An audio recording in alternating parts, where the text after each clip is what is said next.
Hi students, Welcome to lesson number 32. social stratification, gender and inequality. Now the brief introduction. Throughout most of recorded history and around the globe, women have taken a backseat to men. It can be argued that there is rarely any society where men do not enjoy more power, wealth, status and influence than women. This is the base for gender inequalities throughout the society. It is evident from the fact that men are given an excessive share of social, political, economic and cultural resources. This proves that gender itself is one of the significant bases of stratification. Yet, research studies on stratification, as discussed earlier, were gender blind. They were written as if women did not have an existence, or as though for research on power, wealth and prestige, women did not make an interesting or important category. Thus, the studies of gender and stratification are comparatively recent. The learning objectives: the students will be able to discuss gender and stratification, how gender socialization and class contribute to gender inequality, and they can also discuss the theoretical perspective on gender. Now, we will understand what is stratification, gender and inequality. Stratification is a particular form of social inequality. It refers to the presence of social groups which are ranked one above the other in terms of power, prestige and wealth their member possesses. Those who belong to a particular group or stratum will have some awareness of common interest and common identity. They will share a similar lifestyle which will distinguish them from the members of other social strata.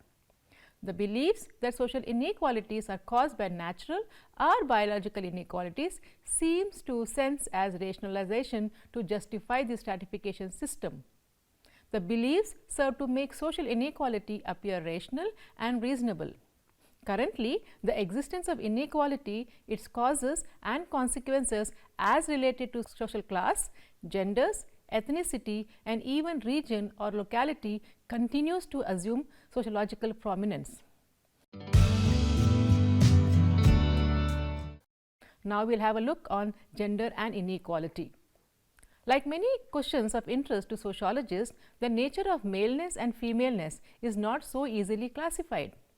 In general, sociologists use the term sex to refer to the anatomical and physiological differences that define male and female bodies.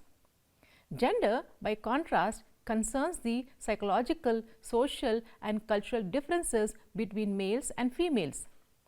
Gender is linked to socially constructed notions of masculinity and femininity. It is not necessarily direct product of an individual biological sex. The distinction between sex and gender is fundamental one, since many differences between male and females are not biological in origin. Contrasting approaches have been taken to explain the formation of gender identities and the social role based on those identities. Broadly speaking, the term gender refers to cultural ideas that construct images and expectation of both females and males. Nature has divided human race between men and women, but their status and role in society are determined by outculture.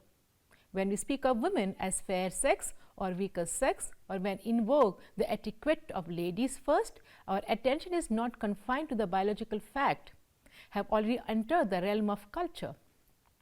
In social sciences and literary criticism, the term gender is used to indicate the differences in social status of man and women, particularly to refer to the fact that women are placed in a lower status in relation to their intrinsic worth. Feminist thus focuses on gender perspective that calls for cultural transformation of society. It implies the right ordering of status of women in relations to men in social and political life. Culture usually refers to certain distinctive features of different groups. However, some typical attitudes towards gender can be found throughout the civilized world. These attitudes tend to divide men and female personality traits and behavioral tendencies in two opposite patterns. These patterns may be described as masculinity and femininity, respectively. Masculinity, for example, typically includes aggressiveness, logical outlook, control of emotional expression, and attitude of dominance, while femininity is associated with peacefulness, intuitiveness, emotional expressiveness, and submissiveness. Some variations in these characteristics are possible in different social contexts. For example, a wife may be relatively submissive to her husband, but as a mother, she may not be so towards her children. Moreover, the degree of submissiveness of a woman may vary from one case to another. In any case, relative dominance of man and relative submissiveness of women represent almost universal cultural traits which are not directly based on biological differences. Broadly speaking, these are the products of the social organization based on patriarchy and its institutions, the division of labor in the family, and the competitive and exploitative character of capitalism. From this perspective, the concepts of masculinity and femininity serve as an instrument of social control that reinforce male dominance. So, if a woman tends to behave in an authoritarian manner, particularly towards men, her behavior is termed to be indecent. In short, the expectations attached to differential roles of men and women serve as the foundation of gender inequality in society. According to J.J. Rousseau, in his essay, A Discourse on the Origin of Inequality had distinguished between natural inequality and conventional inequality. National inequality describes the inequality of age, health, beauty, physical and intellectual capacities of different people which were created by nature. These inequalities are largely unalterable. On the other hand, conventional inequalities represents disparities of wealth, prestige and power among different individuals. These inequalities are the product of our social arrangements. We can undertake a critical examination of these inequalities from the point of view of justice and can reduce them by altering our social arrangements. In other words, conventional inequalities are alterable. While the division of society into two sexes, male and female, represent natural inequality, and gender inequalities are the product of convention and culture. These inequalities can be questioned and removed wherever they are found objectionable. Another way to understand the origins of gender inequalities is to study about the process of gender socialization. Now, we will understand how gender socialization leads to gender inequality. Another route to take the understanding the origins of gender differences or gender inequality is the study of gender socialization. The learning of gender roles with the help of social agencies such as the family and the media. Such an approach makes a distinction between biological sex and social sex. Through contact with various agencies of socialization, both primary and secondary, children gradually internalize the social norms and expectations which are seen to correspond with their sex. Gender differences are not biologically determined, they are culturally produced. According to this view, gender inequalities result because men and women are socialized into different roles. These positive and negative reinforcements to boys and girls in learning and conforming to expected sex roles leads to gender differentiation. If an individual develops gender practices which they do not correspond to his or her biological sex, that is, they are deviant. The explanation is seen to resist inadequate or irregular socialization. According to this functionist view, socialization agencies contribute to the maintenance of social order by overseeing the smooth gender socialization of new generation. This rigid interpretation of sex roles and socialization has been criticized on a number of fronts. Many writers argue that gender socialization is not an inherently smooth process. Different agencies such as family, schools and peer groups may be at odds with one another. Moreover, socialization theories ignore the social expectations surrounding sex roles.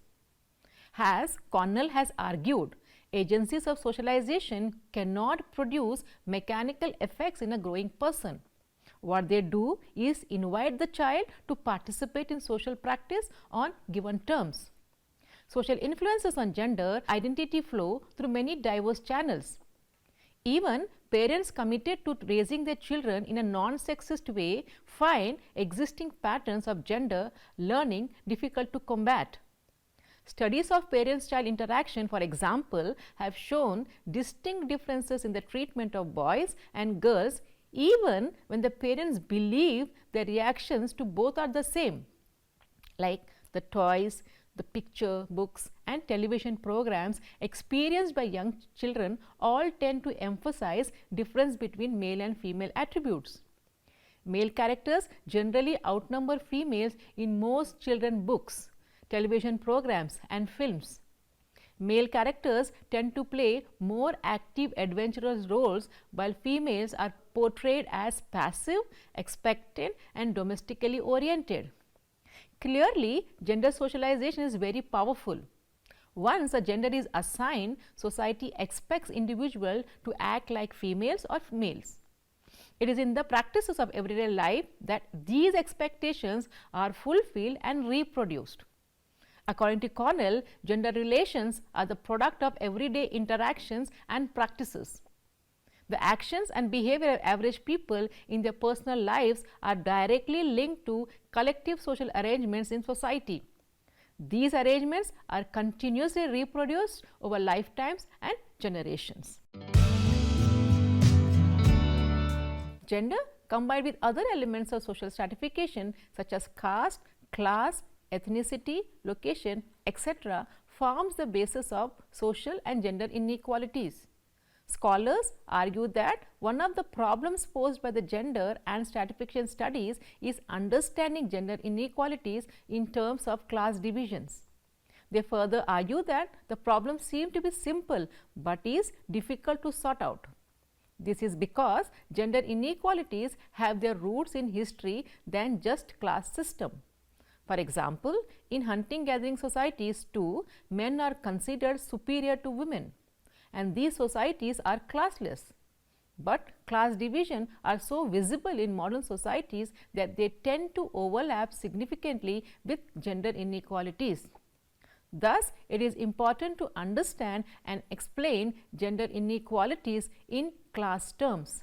The conventional positions in the class analysis was that the paid works of women is relatively insignificant compared to that of men. Goldrop emphasizes that the argument is not in favor of the ideology of sexism. Rather, it recognizes the subordinate position of most women in the labor force. Therefore, the majority of women are dependent economically on their husbands. Thus, women's class position is determined by the husband's class situation. However, this argument of Goldthorpe was criticized on many levels. Yet, Goldthorpe and others continue to defend the argument while adding new observations. For research purposes, household classification is now determined by the dominant breadwinner, irrespective of the gender. In almost all societies, gender is a significant form of social stratification. Gender is a critical factor in structuring the types of opportunities and life chances faced by individuals and groups, and strongly influences the roles they play within social institutions from the household to the state. Although the roles of men and women vary from culture to culture, there is no instance of a society in which females are more powerful than males. Men's roles are generally more highly valued and rewarded than women's roles. In almost every culture, women bear the primary responsibility for childcare and domestic work, while men have traditionally become responsibility for providing the family livelihood. The prevailing division of labor between the sexes has led men and women assuming unequal positions in terms of power, prestige and wealth. Despite the advances that women have made in countries around the world, gender differences continue to serve as a basis for social inequalities. Investigating and accounting for gender inequality has become a central concern of sociologists. Many theoretical perspectives have been advanced to explain men's enduring dominance over women in the realm of economic politics, the family, and elsewhere. Now, we will discuss on the functionalist approach. The functionalist approach sees society as a system of interlinked parts which operate smoothly to produce social solidarity. The functionalist and functionalist inspired perspective on gender seek to show that gender differences contribute to social stability and integration.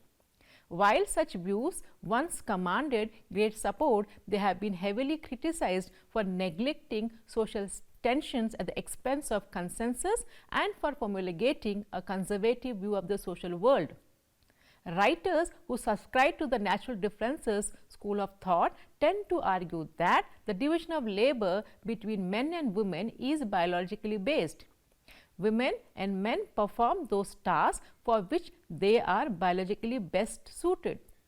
Thus, the social anthropologist George Murdoch saw it as both practical and convenient that women should be at home. Talcott Parson, a leading functionalist thinker, concerned himself with the role of the family in industrial society. He was particularly interested in the socialization of children and believed that stable, supportive families are the key to successful socialization. In Parsons' view, the family operates most efficiently with a clear-cut sexual division of labor in which female acts in expressive roles, providing care and security to children and offering them emotional support. Men, on the other hand, should perform instrumental roles, namely being the breadwinner in the family. Because of the stressful nature of men's role, women's expressive and nurturing tendencies should also be used to stabilize and comfort men. This complementary division of labor, springing from a biological distinction between the sexes, would ensure the solidarity of the family. Another functionalist perspective on child rearing was advanced by John Bowlby, who argued that mother is crucial to the primary socialization of children. If the mother is absent or if a child is separated from the mother at a young age, a state referred to as maternal deprivation, where the child runs a high risk of being inadequately socialized. This leads to serious social and psychological difficulties later in life, including antisocial and psychopathic tendencies. Bowlby argued that a child's well-being and mental health can be best guaranteed through a close, personal and continuous relationship with his mother. Now we will understand the views of socialist and Marxist feminists on gender. Engels argued that under capitalism, material and economic factors underlay women's subservience to men because patriarchy has its root in private property. Engels argued that capitalism intensifies patriarchy, men's domination over women, by concentrating wealth and power in the hands of a small number of men. First, capitalism intensifies patriarchy more than earlier social systems because it creates enormous wealth compared to previous eras, which confers power on men as wage earners as well as possessors and inheritors of property. Second, for the capitalist economy to succeed, it must define people, in particular women, as consumers, persuading them that their needs only be met through ever increasing consumption of goods and products. Last, capitalism relies on women to labor for free in the home, caring and cleaning. To Engels, capitalism exploited men by paying low wages and women by paying no wages. Now, we will discuss the socialist feminism. They have argued that the reformist goals of liberal feminism are inadequate. They have called for the restructuring of the family, the end of domestic slavery, and the introduction of some collective means of carrying out child rearing, child caring, and household maintenance. Following Marx, many argued that these ends would be achieved through a socialist revolution, which would produce true equality under a state-centered economy designed to meet the needs of all. Now, we will understand the views of radical feminism. At the heart of radical feminism is a belief that men are responsible for and benefit from the exploitation of women. The analysis of patriarchy, that is the systematic domination of females by males, is of central concern to this branch of feminism. Patriarchy is viewed as a universal phenomena that has existed across time and culture. Radical feminists often concentrate on the family as one of the primary sources of women's oppression in society. They argue that men exploit women by relying on the free domestic labor that women provide in the home. As a group, men also deny women access to positions of power and influence in society. As said by S. Firestone, an early radical feminist writer, argued that men control women's roles in reproduction and child rearing. Because women are biologically able to give birth, they become dependent materially on men for protection and livelihood of child. This biological inequality is socially organized in the nuclear family. Firestone speaks of a sex class to describe women's social position and argues that women can be emancipated only through the abolition of the family and the power relations which characterize it.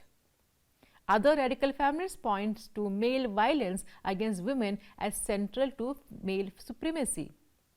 According to such a view, domestic violence, rape and sexual harassment are all part of the systematic oppression of women rather than isolated cases with their own psychological or criminal roots. Even interactions in daily life such as non-verbal communications, pattern of listening and interrupting, and women's sense of comfort in public continue to gender inequality. Moreover, popular conceptions of beauty and sexuality are imposed by men on women in order to produce a certain type of femininity. For example, social and cultural norms that emphasize a slim body and a caring, nurturing attitude towards men help to perpetuate women's subordination. The objectification of women through the media, fashion and advertising turns women into sexual objects whose main role is to please and entertain men.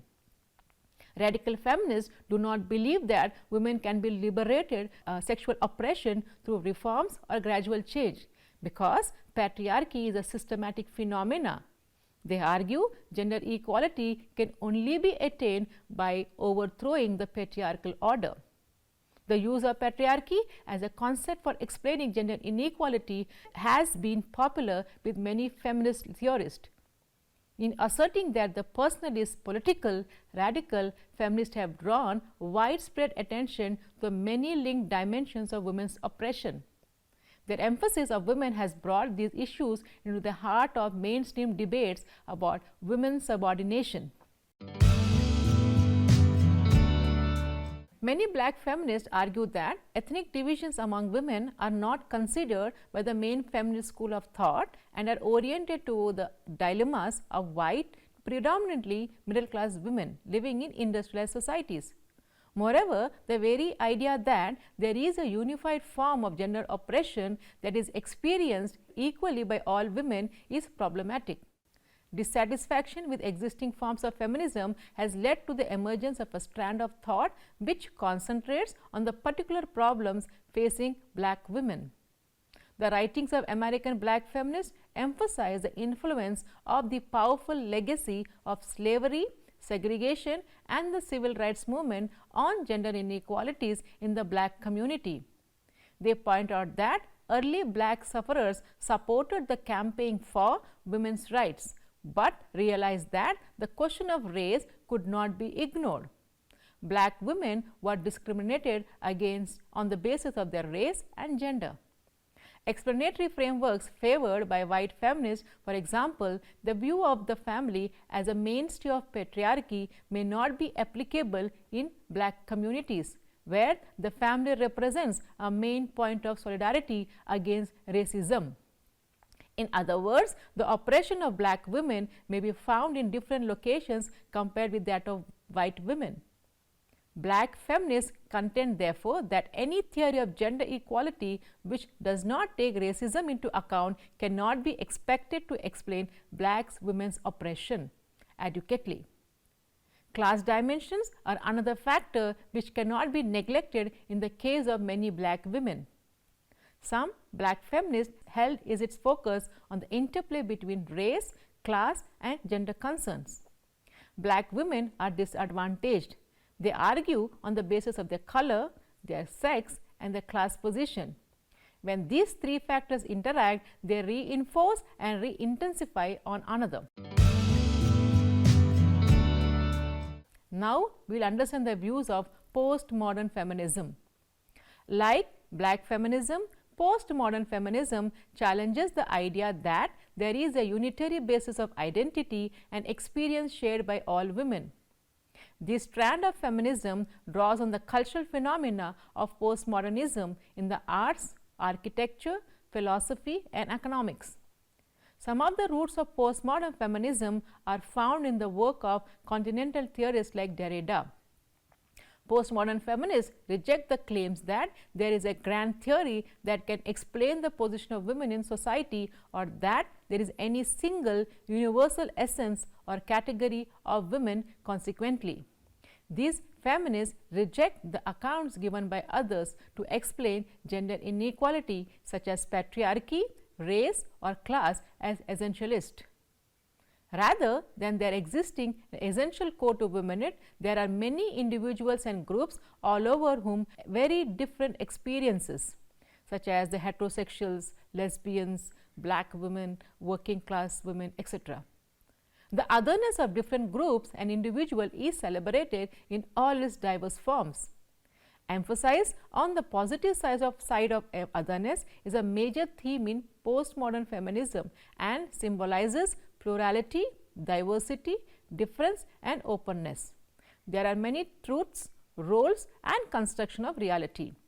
Hence, the recognition of difference on the basis of sexuality, age and race, for example, is central to postmodern feminism, as well as the recognition of difference between groups and individuals. Postmodern feminists have stressed the importance of deconstruction. In particular, they have sought to deconstruct male language and masculine view of the world. In its place, postmodern feminists have attempted to create fluid, open terms and language which more closely reflect women's experiences. For many postmodern feminists, men see the world in terms of pairs or binary distinctions, that is good versus bad, right versus wrong, beautiful versus ugly, for example. Men, they argue, have cast the male as normal and female as a deviation from it. Deconstruction involves attacking binary concepts and recasting their opposites in a new and positive manner.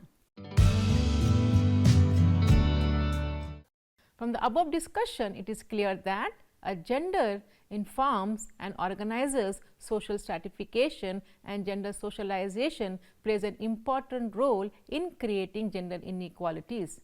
It has been argued by Goldthorpe that women's paid work was comparatively insignificant to that of men.